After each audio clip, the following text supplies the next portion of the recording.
Donc, bonjour tout le monde, bienvenue à cet autre cours d'I 930. Aujourd'hui, on va regarder le principe de tableau. Fait que la première question de la journée, c'est quoi un tableau, à quoi ça sert, qu'est-ce que ça mange le matin. Fait que pour se mettre dans une mise en situation, on a l'examen la semaine prochaine, je vais corriger les examens, puis admettons, j'aimerais savoir un programme qui trouve la moyenne du groupe. Donc, on va essayer de penser dans notre tête à un programme qui essaie de trouver la moyenne du groupe. Ça veut dire que pour trouver la moyenne, il faut que je fasse l'addition de toutes les notes de tous les étudiants, puis après ça, je divise par le nombre d'étudiants. Fait que si je veux avoir toutes les notes des étudiants, ben, il va falloir que j'aille une variable pour chaque étudiant que j'ai dans mon groupe, puis que j'assigne ces éléments-là à l'intérieur. Fait qu'il va falloir que j'aille comme étudiant 1, puis étudiant 2, puis étudiant 3. Fait qu'on peut voir ici déjà là que ça sonne un peu poche là, okay, d'avoir un copier-coller de variables okay, pour chacun des étudiants. Deuxième problématique, c'est que j'ai plus qu'un groupe. Donc dans mon autre groupe, j'aimerais aussi faire la moyenne, mais dans ce groupe-là, j'ai pas le même nombre d'étudiants. Fait qu'il faudrait que j'aille un programme pour chacune des tailles de classe que j'ai. Fait qu'on voit ici que ça commence à causer des problèmes, ça sonne beaucoup plus difficile que qu'est-ce que ça devrait l'être pour le genre de problématique qu'on veut essayer de résoudre. Fait qu'on n'est pas les premiers à avoir eu ces genres de problématiques-là. On a un nouveau concept qui va nous permettre de répondre à ce genre de problématique. Donc, quand on a plusieurs données, mais qu'on veut consolider ensemble sans avoir à déclarer un paquet de variables, on va avoir ce qu'on appelle les tableaux. Donc, le principe de tableau, c'est d'avoir une collection de plusieurs éléments du même type, donc d'avoir plusieurs données, plusieurs valeurs, mais avec juste un identificateur qui vient derrière. Donc, je vais avoir juste une variable, mais à l'intérieur de cette variable-là, je vais avoir plusieurs cases dans mon tableau qui vont me permettre d'aller chercher puis sauvegarder plusieurs valeurs. Pour être capable de se positionner dans notre tableau, parce que là ici, si on pense à un tableau, on a différentes cases à l'intérieur, puis on va aller mettre les valeurs à l'intérieur de ces cases-là, il va falloir être capable de retrouver la première case, la deuxième case, la cinquième case, la septième case. Donc, qu'est-ce qu'on va avoir comme concept additionnel? C'est un principe d'indice. Donc, un principe de numéro de case. Comme ça, je vais pouvoir dire va-t'en à la première case de mon tableau. Va-t'en à la cinquième case de mon tableau. Ici, en informatique en général, le monde essaye souvent de se péter les bretelles puis de ne pas faire comprendre leur job. Comme ça, ils sont certains de ne pas se faire voler les jobs en sachant que l'informatique, en fin de compte, c'est facile. Donc, une de ces manières de faire là, c'est que dans la majorité des choses en informatique, quand on commence à compter à 0. Fait que par défaut, les tableaux, ils commencent avec la case 0, ce qui porte souvent à confusion. Fait que nous, ce qu'on va faire, c'est la première chose qu'on va faire, qu'on va utiliser des tableaux à côté de notre option explicite. Donc, on se souvient qu'on a l'option explicite qui nous permet de valider nos variables pour être certain qu'on n'a pas fait d'erreur typographique. On a une deuxième option qui va être le Option Base 1. Celui-là, ce que ça va me faire, c'est que les tableaux ils vont commencer à 1 à la place de commencer à 0, puis tout le monde va juste être plus content de travailler avec ça. Fait qu'on va regarder aujourd'hui comment créer des tableaux, comment accéder aux tableaux, puis comment les utiliser dans les problèmes typiques de tableaux. Donc la première chose qu'il va falloir réussir à faire, c'est de déclarer des tableaux. Donc d'être capable de créer des variables, puis que ces variables-là ne soient pas des variables normales, mais que ce soit des variables qui sont des tableaux.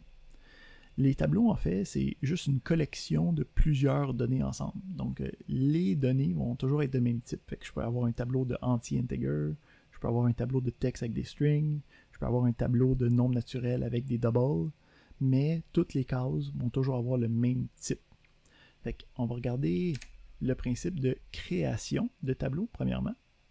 Puis on va voir que ça ressemble grandement à ce qu'on connaît comme déclaration de variable à une différence près. Fait que si on se fait un petit...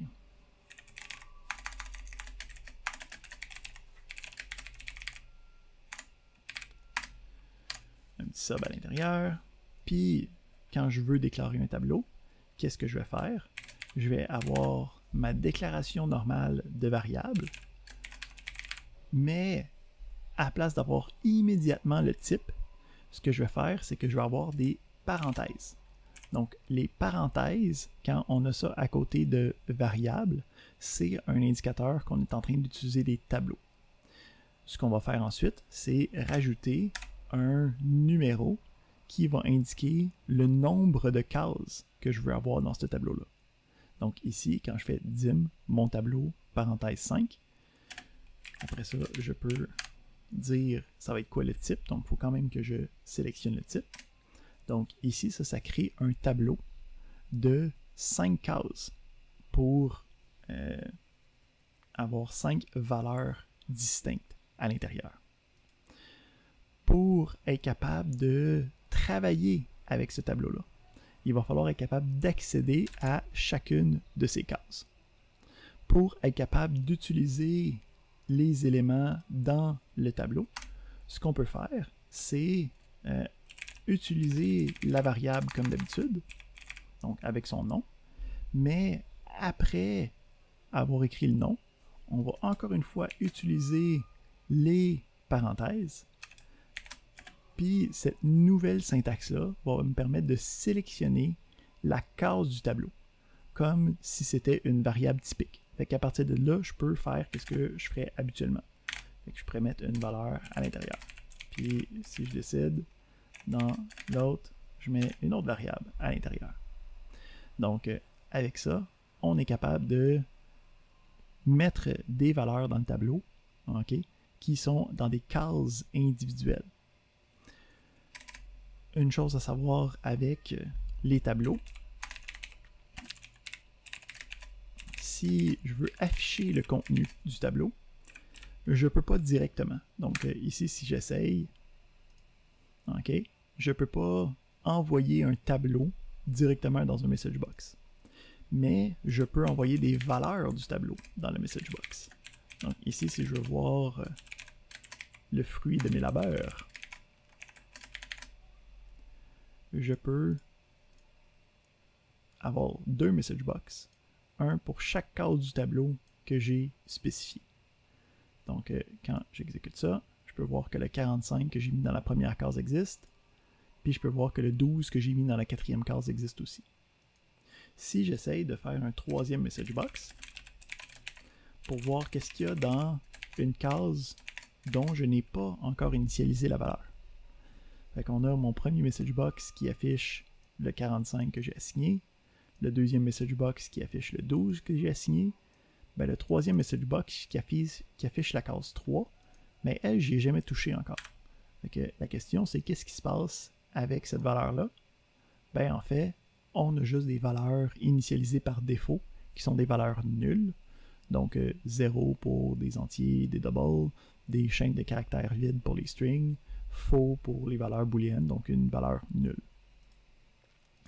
Donc on est capable de créer des tableaux, on est capable de mettre des valeurs à l'intérieur, puis on est capable de aller chercher ces différentes valeurs-là. Pour oui. Question. Ok.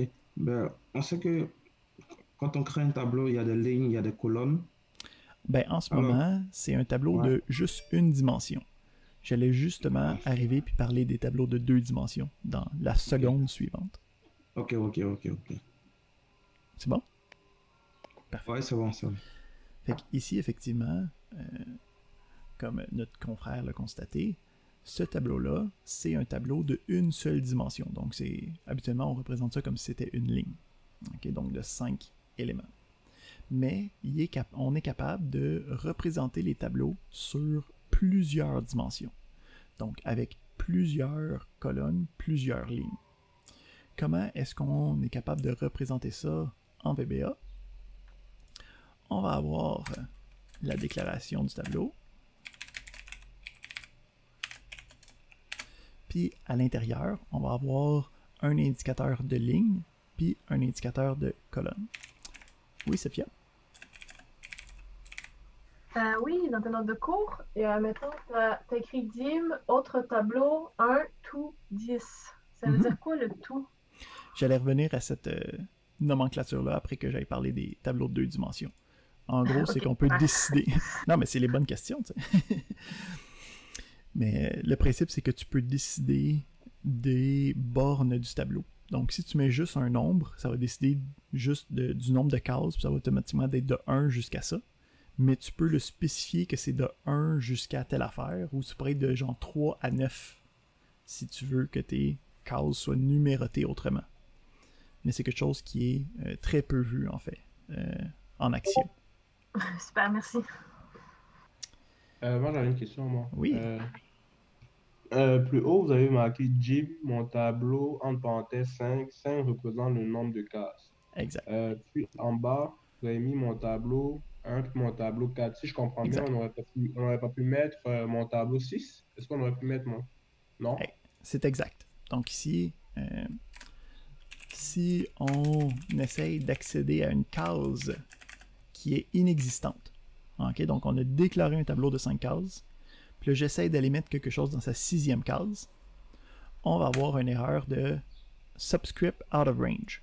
Okay? Donc, checkez ça, cette erreur-là, là, vous allez l'avoir un moment donné. Là. Souvenez-vous que quand ça dit le subscript out of range, l'erreur 9, c'est que tu es en train d'essayer d'accéder à une case qui est à l'extérieur du tableau. Ok, merci. Parfait. Donc ici, on revient à notre syntaxe pour les tableaux de 2 dimensions. Donc, on est capable d'avoir ici 2 dimensions en délimitant les lignes en premier. Donc, une première valeur qui est les lignes. On a la virgule, comme si c'était un autre paramètre.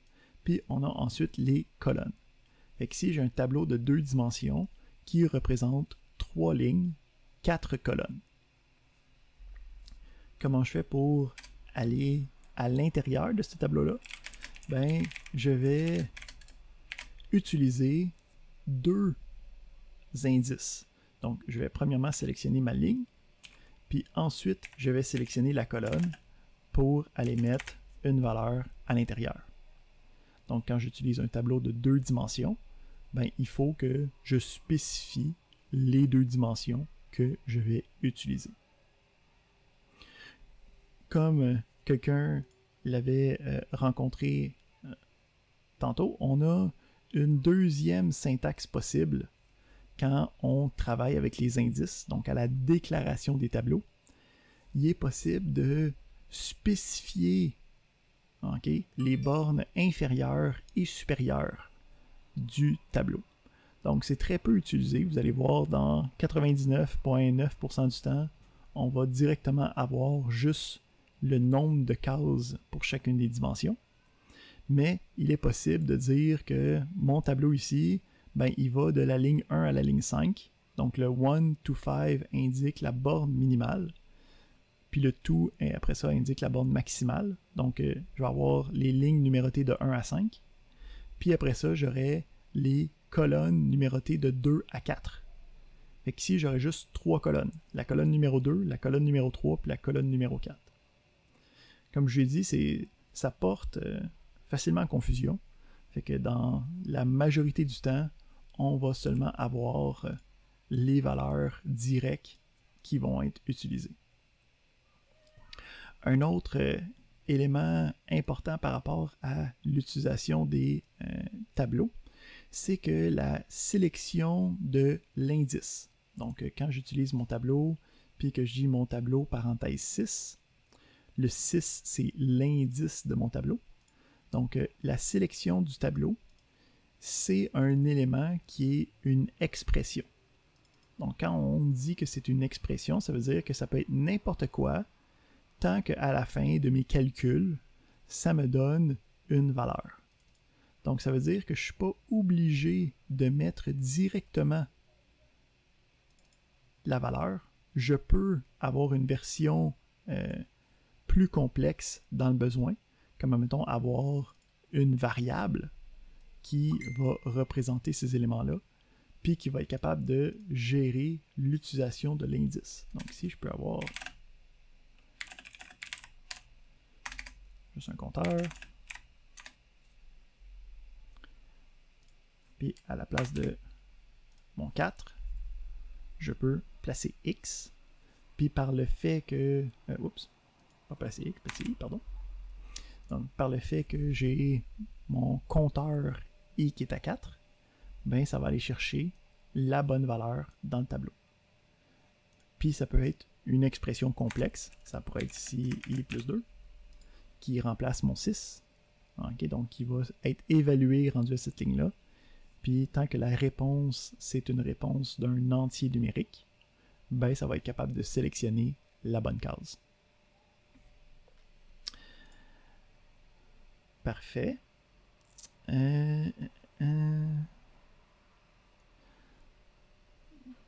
Excellent, excellent, excellent.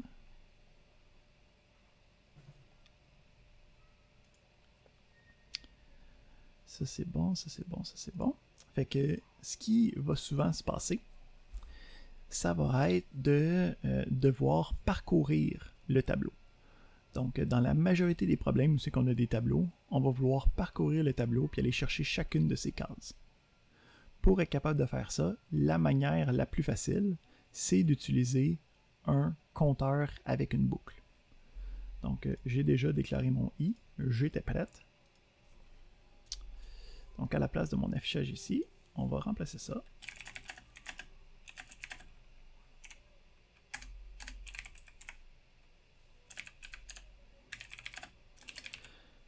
Donc ici, ce que je fais, c'est j'ai une boucle avec un compteur I. Donc le compteur I va prendre une première valeur de 1, puis à chaque itération de la boucle, à chaque tour de boucle, on va incrémenter automatiquement de 1, puis ça va aller de 1 jusqu'à 5. Avec le premier coup, il est à 1, après ça, il est à 2, après ça, il est à 3, après ça, il est à 4, après ça, il est à 5.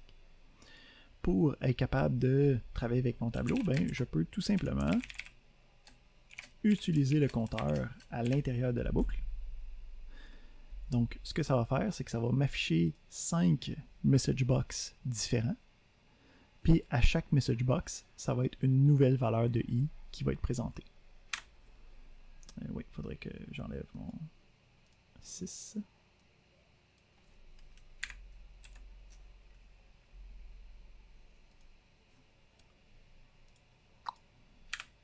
Fait que j'ai 5 message box. Donc, la première case, c'est le 45 qui était dedans.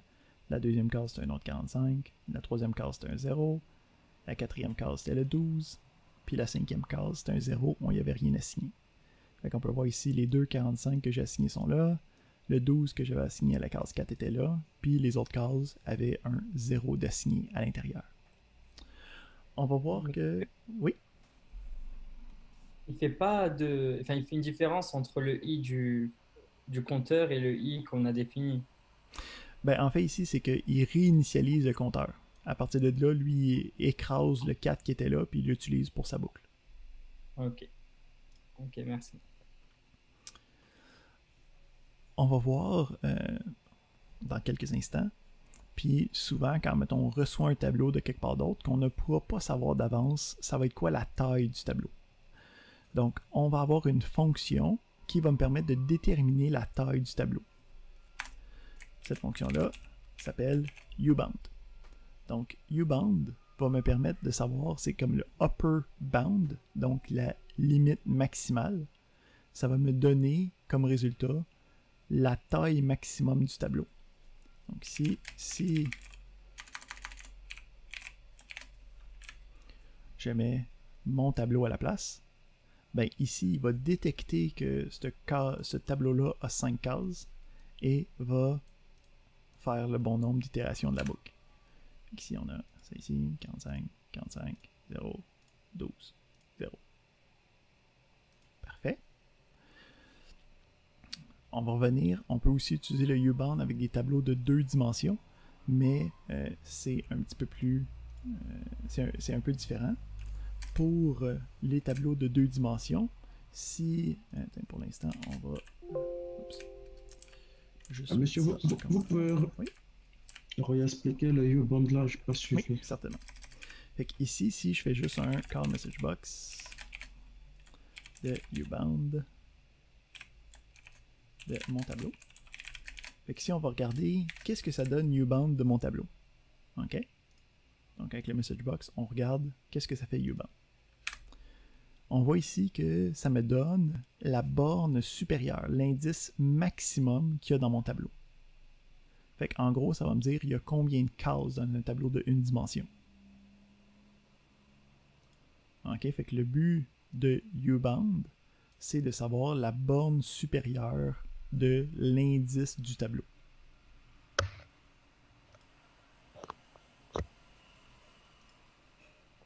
Est-ce que tu as une question, Nathan? Oui, c'était de savoir, est-ce que c'est possible de faire le U-Bound avec un tableau 2D? On allait justement à ça. Oui, mais avec une petite variation. Si on essaye, parce qu'on en a un ici, un tableau 2D. Si on fait juste un U-Bound comme ça, ça me donne 3 ici, qui est la valeur de la première dimension. J'arrive à tout dans un instant, Sophia. Donc, pour le U-Bound d'un tableau de 2 dimensions, ce qu'on va faire, c'est qu'on va avoir un paramètre supplémentaire. Donc, on va avoir ici un deuxième paramètre qui va me dire quel numéro de dimension je veux avoir. Parce qu'un tableau de 2 dimensions, ça a 2 dimensions. La première dimension, qui est le premier chiffre qu'on a rentré, qu'on a dit qui étaient les lignes, puis le deuxième chiffre qui va être le nombre de colonnes. Fait que si je veux savoir le nombre de colonnes que j'ai dans mon tableau de 2 dimensions, il faut que je fasse ubound du tableau de 2 dimensions, puis que j'aille chercher la deuxième dimension de ce tableau-là. Donc ça ici va me donner le nombre de colonnes. Sophie, est-ce que tu avais une question? Oui. Est-ce que ubound prend en considération le 0... excuse-moi. Si on change les bornes oui. du 1 to quelque chose? Fait que le ubound va toujours te donner la valeur numérique de l'indice.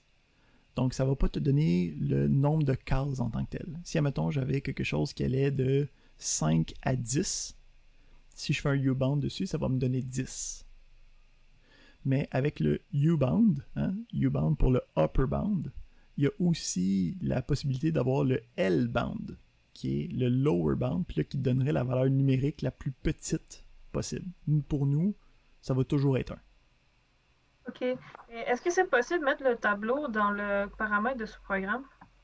Oui, on va voir ça, comment passer des tableaux, puis comment aussi retourner des tableaux à partir de fonctions. OK, super, merci. Et juste, si on aurait mis un tableau 2D,1, ça nous aurait mis les lignes, c'est ça? Exact. Donc ici, si on change, puis je demande à mon ubound, il y a combien de...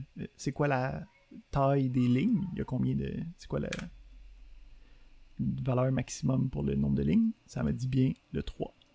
Parce qu'ici, on a bien identifié ça comme étant 3. Parfait. Avant de passer au sous-programme, puis comment est-ce que ça interagit avec les tableaux, il y a une dernière chose qu'on va regarder. Parce que souvent, quand on travaille avec des tableaux, on ne saura pas d'avance ça va être quoi la taille du tableau. Et il va falloir être capable de gérer la taille du tableau de manière informatique, de manière algorithmique dans nos programmes. De la manière qu'on a déclaré les tableaux en ce moment, c'est ce qu'on appelle des tableaux statiques. Donc, des tableaux statiques, ce que ça implique, c'est que la taille est décrite une fois, puis je ne peux pas modifier la taille du tableau par la suite. Ben, s'il y a des tableaux statiques, ça veut dire qu'il y a une alternative qui sont les tableaux dynamiques. Donc, les tableaux dynamiques, la différence, c'est qu'on n'aura pas par défaut. Fait qu'ici, on va juste recommencer avec juste un petit tableau. Ici, comme ça. On va le laisser de même pour l'instant, juste pour voir le principe. Puis on peut enlever ça aussi pour l'instant.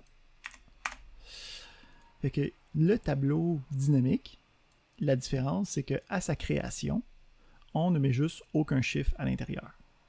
Donc, quand je déclare un tableau avec juste des parenthèses, pas de chiffres, ça crée un tableau dynamique. Fait que le tableau dynamique, son grand changement, ça le dit dans son nom, c'est qu'il va être dynamiquement agrandissable puis rétrécissable. Donc, la taille du tableau va pouvoir être modifiée dans mon programme. Fait que pour être capable de changer la taille du tableau, on dit qu'on redimensionne le tableau. Fait que la commande pour donner une taille au tableau, parce que par défaut, là, le tableau, il existe, mais il n'y a aucune taille. Donc, en gros, c'est un tableau qui est vide. Donc, si j'essaie d'exécuter ça, ben, ça ne marche pas, OK? Parce que, en fait, il n'est même pas capable. Avant même d'avoir... on va recommencer ça. Donc, on a l'erreur de tantôt, le subscript out of range, parce que quand j'essaie de mettre quelque chose dans la première case de mon tableau, ben le tableau étant dynamique, initialement, il est vide. Il y a 0 case. Donc, moi, il va falloir que je redimensionne le tableau avec le mot-clé redim. Puis, le redim ressemble beaucoup à la déclaration elle-même. Donc, j'ai redim, j'ai le nom du tableau, puis ensuite, je vais avoir la taille que je veux qu'il y ait dans ce tableau-là. Puis à partir de là, le tableau est redimensionné, puis je vais pouvoir assigner des valeurs à l'intérieur de ces cases. Donc si on réessaye mon petit programme avec le for, fait que ici, même qu'on pourrait le diminuer à 4 cases. Okay? Fait que j'ai une première case avec le 45, une deuxième case avec le 45, une troisième case avec le 0 parce que j'ai rien assigné à l'intérieur, puis une quatrième case avec le 12. Puis on peut voir ici que la boucle, en utilisant le U-bound, a détecté automatiquement c'était quoi la taille du tableau, puis a bien sélectionné ce qu'on a besoin. Puis le tableau, il peut être redimensionné autant de fois qu'on veut. Donc le tableau peut changer de taille en plein milieu de mon programme. Fait que maintenant ici, je décide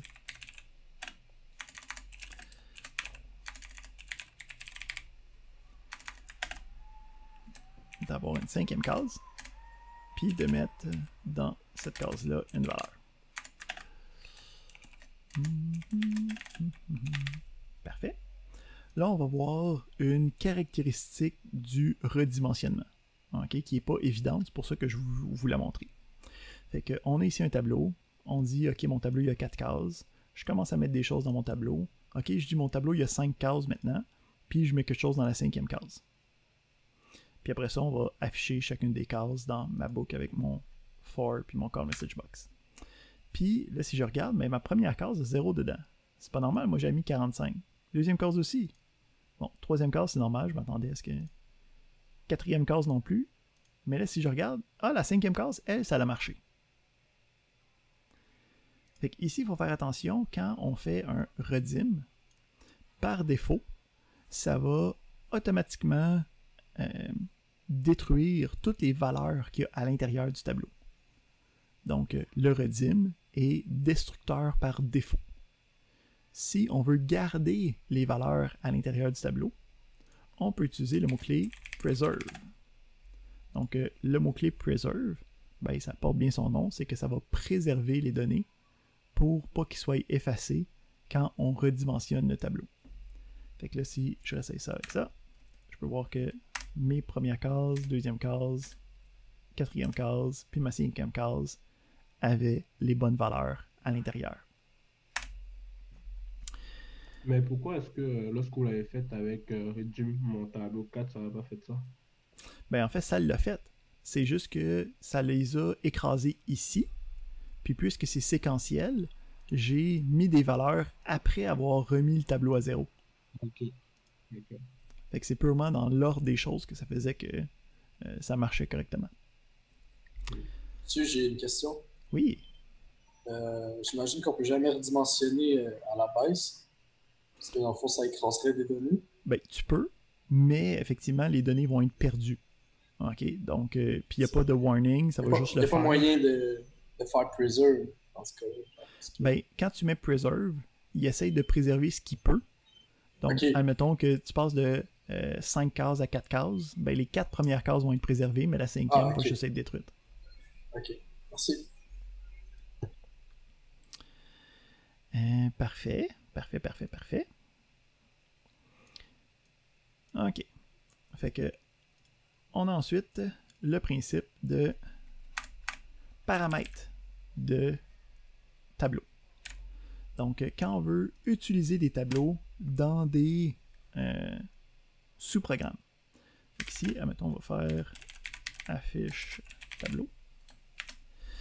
La première chose qu'il faut savoir, c'est que quand on reçoit un tableau comme paramètre, il est obligatoirement en ByRef. Donc, on ne peut pas envoyer un tableau en paramètre byval. Ça ne marche pas. Ça veut dire qu'il faut faire attention parce que, puisque c'est en ByRef, si je modifie quelque chose dans le tableau, ça va rester modifié. Donc, il faut faire attention, à moins que ce soit voulu, on ne touche pas habituellement aux cases du tableau. OK. Donc, c'est ByRef. Quand je reçois des tableaux, on les déclare comme étant toujours des tableaux dynamiques. Donc, à l'intérieur des parenthèses de paramètres, j'ai mon ByRef habituel, j'ai le nom que je donne à mon paramètre, puis pour dire que c'est un tableau, j'ai les doubles parenthèses vides obligatoirement pour dire « Hey, ce paramètre-là, ça va être un tableau. » À partir de là, l'utilisation du paramètre n'a pas d'importance à l'intérieur. Donc ici, mettons, je vais prendre mon affichage, puis je vais le mettre ici.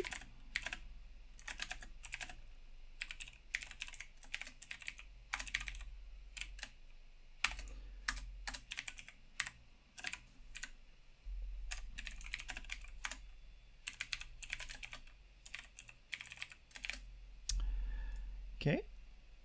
Puis, ce qu'on va voir, c'est que... Ben, attends, ici, on va remettre les 4 directement, comme ça, on va vraiment rien voir du i ici. Fait que quand on a... OK. Oups, ici, je vais mettre les parenthèses i. Quand on a le ByRef, on a comme une déclaration, donc on met les parenthèses. Puis quand on envoie le tableau en paramètre, donc ici, je vais faire mon call affiche tableau. Quand j'envoie un tableau, je ne mets pas les parenthèses. Donc ici, j'envoie la variable qui s'appelle mon tableau. Elle, on va savoir que c'est un tableau, puis va être capable de l'utiliser comme étant un tableau à l'intérieur de ce sous-programme-là. Donc quand j'exécute ça ici, ça refait ce que j'avais tantôt, mais cette fois-ci, l'affichage se passe dans un sous-programme externe. Donc, on est capable de recevoir des tableaux en paramètres. On est capable de recevoir, on est capable de retourner des tableaux aussi dans des fonctions. Donc, la prochaine chose qu'on va voir, puis là, le retour des tableaux, ça se fait en étapes. OK? Parce que c'est plus complexe que d'habitude. Donc, on commence, on se fait un tableau. Donc, OK. Donc, celui-là, je ne mettrai pas de paramètres. Puis, comme d'habitude pour une fonction, je mets un type de retour. La première chose qu'il faut faire quand on travaille avec un retour de tableau, ça va être d'indiquer dans le type de retour que c'est un tableau. Puis là, ici, pour indiquer ça, ce qu'on fait, c'est qu'après le nom du type, okay, sur la ligne de la signature, sur la ligne de la fonction, après le nom du type de retour, on met des parenthèses vides pour dire « Hey, cette affaire-là, c'est un tableau qui va être retourné. » Là, la deuxième chose qu'il faut faire, c'est créer un tableau temporaire. Parce que pour des raisons qui sont historiques, et en gros, ils n'ont pas travaillé assez fort, il y a une erreur fondamentale dans la syntaxe de VBA. C'est que quand on travaille avec des tableaux, on utilise des parenthèses. Mais quand on utilise des fonctions, on utilise aussi des parenthèses. Fait que quand on a un tableau qui est aussi une fonction, il ne sait pas quand j'utilise une parenthèse lequel que je vais utiliser. OK? Fait que là, puisque habituellement, quand on a une fonction, hein, on a la variable de retour qui a le même nom que le nom de la fonction, ben là, si j'utilise cette fonction-là avec des parenthèses, il ne sait pas s'il faut qu'il appelle la fonction ou s'il faut qu'il utilise le tableau de retour. Donc, pour démystifier ça, ce qu'il faut faire, c'est se faire un tableau intermédiaire. Okay? Donc, on va avoir un tableau intermédiaire, on va l'appeler, mettons, retour, qui va être du même type que le tableau de retour. Puis, ce qu'il faut faire, c'est à la fin, à notre variable de retour habituelle, on va lui assigner notre tableau intermédiaire. Puis après ça, ce qui nous reste, c'est de remplir le tableau dans notre fonction qu'on veut faire. Fait que, mettons ici, si je reprends cette partie-là,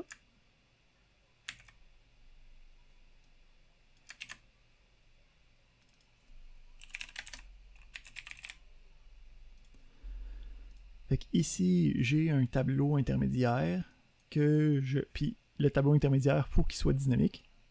Donc, c'est à moi de le redimensionner par la suite. Je fais ce que je veux après, puis à la fin, je retourne le tableau dans ma variable de retour habituelle. Fait qu'ici, on pourrait avoir...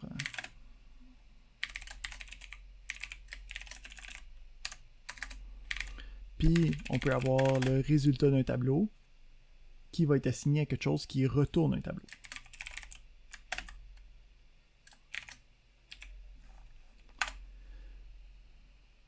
Fait qu'ici, qu'est-ce qui se passe? J'ai mon petit test, crée un tableau. Je dis, mon tableau, je veux que tu l'assignes à qu'est-ce qui va sortir de retourne tableau. Fait que retourne tableau, lui, va me créer mon petit tableau de tantôt. Le retourne. Ce tableau-là est assigné à mon tableau dans mon test. Puis après ça, ce tableau-là est envoyé à mon affichage de tableau. Puis on va faire afficher comme tantôt, mais en utilisant des paramètres d'un bord, des retours de fonction de l'autre.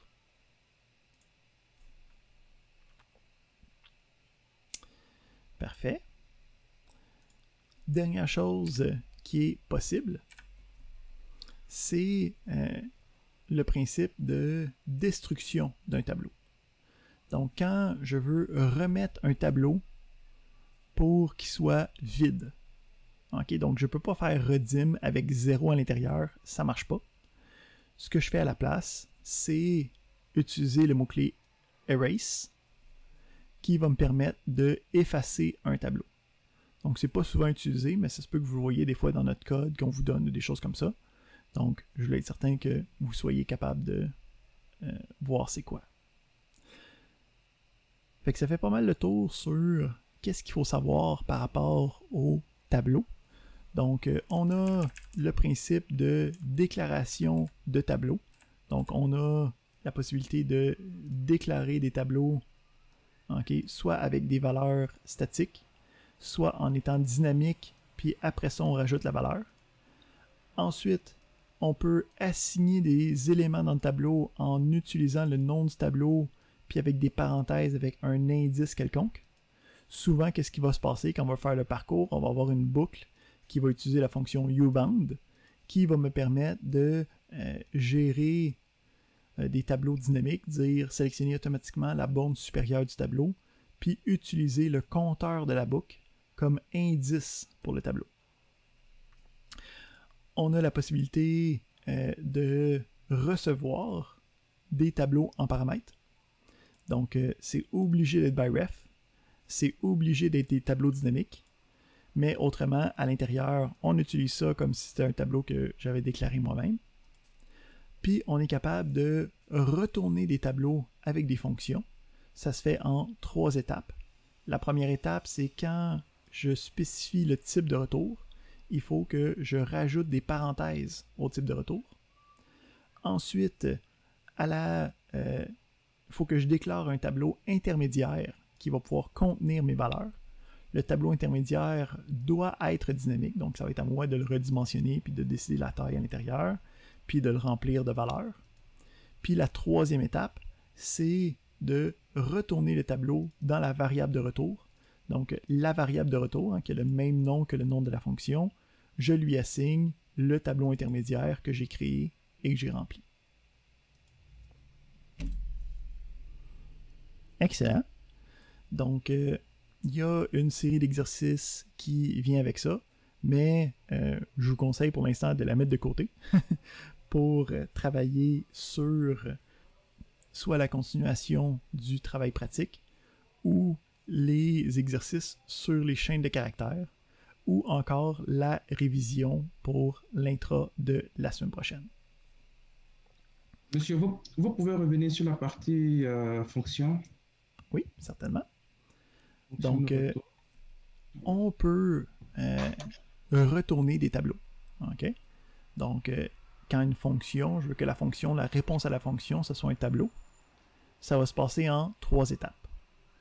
La première étape, ça va être, bon, habituellement, j'ai toujours le function, j'ai le nom de ma fonction, j'ai une liste de paramètres possibles, j'en ai mis aucun, mais j'aurais pu en avoir. Puis après ça, j'ai le type de retour. Donc, ça va être quoi le type de retour? Ça va être quoi le type de la réponse? Ça va être quelle forme la réponse? Fait que là, ici, je dis, ça va être un entier, mais ça ne sera pas n'importe quel entier, ça va être un tableau d'entier, ma réponse. Donc, la première étape, ça va être, ici, ici, comme ça. Donc, première étape, on doit indiquer que le retour, c'est un tableau. Deuxième étape, il faut que je crée un tableau intermédiaire qui va pouvoir recevoir qu'est-ce que je veux avoir comme réponse. Fait que je me crée un tableau intermédiaire qui va être du même type que le tableau de retour. Puis là, je peux faire ce que je veux. Je le redimensionne, je lui assigne des valeurs, je fais mon algorithme, donc qu'est-ce que j'ai besoin de faire dans mon programme.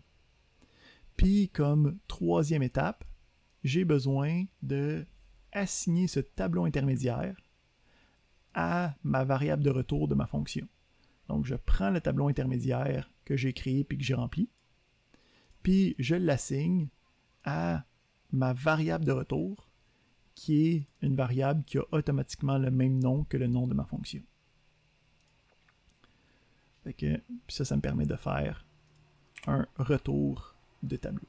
Quand je vais vouloir l'utiliser, ben, je vais pouvoir utiliser la fonction, puis comme résultat d'assignation, je vais pouvoir avoir un tableau qui va être remplacé par qu'est-ce que ça ici, ça va avoir créé. Puis à partir de là, je peux réutiliser le tableau, je peux l'envoyer à d'autres plages, je peux faire ce que j'ai besoin avec. Parfait. OK. Excellent. Merci. Monsieur le call affiche tableau, là. Oui. C'est quoi ça, affiche tableau? Ben, c'est moi ici qui ai créé cette procédure-là immédiatement après. Donc ici, c'est un exemple d'une procédure qui est capable de recevoir un tableau. Okay. Puis de l'afficher dans différents message box. Okay. Parfait.